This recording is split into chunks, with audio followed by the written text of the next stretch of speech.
역경 58 중택 태 태하 태상 태상전 상왈 려택 태 군자이 붕우 강습 연못이 두 개 나란히 있는 모습이 택괴의 모습이다. 두 개의 연못은 지하 수맥을 통하여 연결되어 있고 서로의 윤기를 도와주고 있다. 군자는 이 택괴의 상을 본받아 붕우들과 더불어 앉아 서로 강론하고 서로 학습하고 서로 배움을 비익게 한다. 태의 상에는 구설의 상이 있다. 두 개의 구설이 서로를 향해 있으니 강습이 아니 될 수 없다. 괴사, 태, 형, 리, 정, 택괴는 존재의 기쁨이요 생성의 기쁨이다. 괴의 격이 높다. 그래서 원만 빼고 형, 리정을 다 구비하고 있다. 태의 모습은 일음효가 이양효 위로 나와 있다. 기쁨의 정이 밖으로 드러나 있다. 양기가 속에 가득 차 있고 겉은 음기가 축축하게 감싸고 있어 만물이 기뻐하는 모습이다. 모든 사물은 기쁠 때 정체를 뚫고 나아가는 힘을 얻는다. 태의 괴상을 보면 상하계 모두 강효가 중을 얻고 있다. 그리고 그 밖을 유효가 감싸고 있다. 밖이 유효라는 것은 사람들에게 기쁨을 준다는 것이다. 이럴 때는 하느님께 제사를 지내라. 그래서 모든 사람이 함께 그 기쁨을 나누어라. 그대의 사업은 유익한 결과를 얻을 것이다. 기쁨으로 사업을 행하라. 그리고 기쁨 속에서 점을 쳐라. 하느님께 미래를 상의하라. 겸손하게 정도를 걸어가라.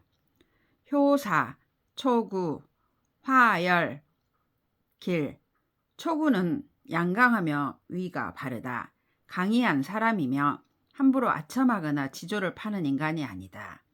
최하위에 있으면서도 출세하려는 욕망이 없다.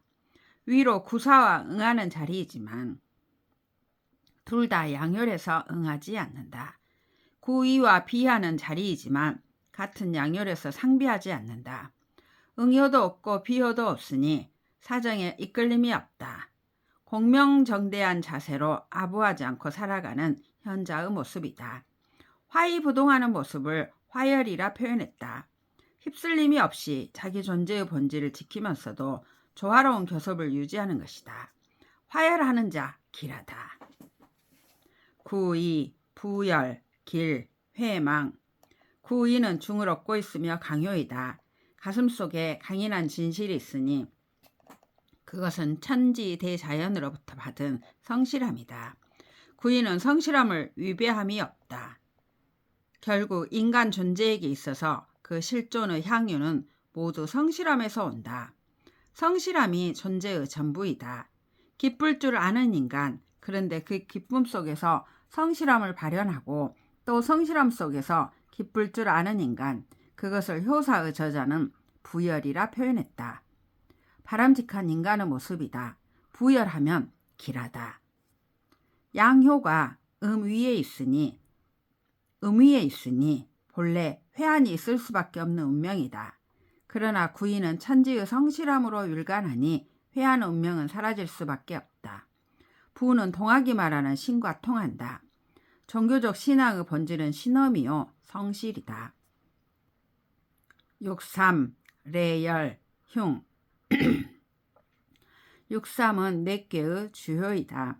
트라이그램에서 음이 하나이거나 양이 하나이거나 할 때는 그 효가 주효가 된다.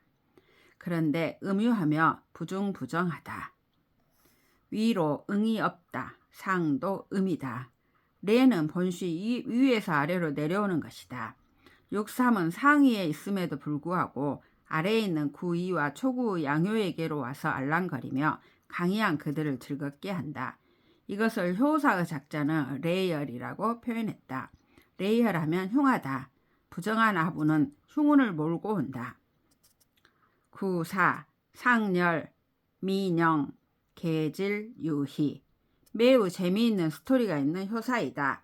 구사는 양효이며 강건한 제목이지만 위가 정하지 않다. 위로는 구오의 강건의 천자가 있지만 아래로는 음유하고 부정한 대부가 있어 구사를 친근하게 모시고 있다. 이러한 가운데 끼어 어중간한 입장에 있는 구사는 구오의 천자를 모셔 정도를 걸을까, 아래 음사한 대부와 친하게 지내면서 신리의 즐거움을 누릴까 하고 계산만 하고 결단을 못 내리는 상황을 상렬이라 표현했다. 이때 상은 계도의 뜻이다. 상렬하며 마음이 편치 못하다. 구사는 본시 강건한 제목인지라 육삼의 꼬심이 국가의 재앙을 가져올 수 있다는 것을 금방 알아차린다. 그러나 구사는 이러한 고민 끝에 병에 걸린다. 그러나 병에 걸리는 것이야말로 대의를 위하여 다행한 일이다. 사람이 병에 걸리면 인생의 무상함을 깨닫고 결단을 내릴 수 있기 때문이다. 병은 결국 낫는다. 병에 걸린 것이 오히려 온 국민에게 기쁨을 주었다. 구사는 중정의 구오를 도와 모든 국난을 극복한다. 인생은 아이러니의 연속. 구오, 부박, 유려. 이 효사야말로 엄청난 비극의 이야기를 그리고 있다. 구오는 본시 양강하며 중정의 미덕을 소유한 훌륭한 임금이다. 그러나 그는 여러 기쁨의 시대에 있기 때문에 기쁨의 시대에 군 위에 있기 때문에 자기를 기쁘게 해주는 사람들에게 둘러싸여 실존적 결단의 힘을 빼앗길 수가 있다. 박은 음이 양의 기운을 빼먹는 것이다. 박의 주인공은 위에 있는 상륙이다. 구오는 강인한 구위와 정응하지 못한다. 그러나 상륙은 음양상비하며 계속 그를 즐겁게 해준다. 상륙은 열의 태의 주효이며 기쁨의 극점이다. 모든 사악한 유미를 동원하여 구오의 양강한 기운을 깎아먹는다. 구오는 마침내 등쳐먹는 상륙을 신뢰하고 만다. 구오의 앞날에는 불행한 일들만 계속될 것이다. 기쁨의 시대에 기쁨 환호성을 창출한 중정의 훌륭한 인군이 알랑방귀를 끼어대는 빠의 유혹에 갇혀 영락하고 마는 정치사의 한 단면을 본다. 상륙, 인열. 인열은 타자를 끌어당겨서 기쁨을 이룩한다는 뜻이기 때문에 순결한 자신의 내면에서 우러나오는 기쁨이 아니다. 상륙은 음유하며 택괴의 극점에 있으며 기쁨의 지극함을 나타낸다. 끌어당김의 대상은 구사, 구오일 수는 없다. 그들은 강인하여 상륙의 유혹에 넘어가지 않는다. 그렇다면 응의 관계에 있는 아랫계의 주요인 육삼일 수밖에 없다. 같은 음열에서 정응일 수는 없지만 택괴의 중복되는 두 주제이기 때문에 자기들끼리 서로 잡아당기며 기뻐할 수 있다. 그러나 이러한 인열은 평가의 대상이 되지 않는다. 그 기쁨이 좋은 것인지 나쁜 것인지는 판단할 수 없다. 단지 평가에 관해서는 빈칸으로 남겨둘 수밖에 없다. 그 기쁨의 극한은 가치 판단을 벗어나는 음양의 순환이다.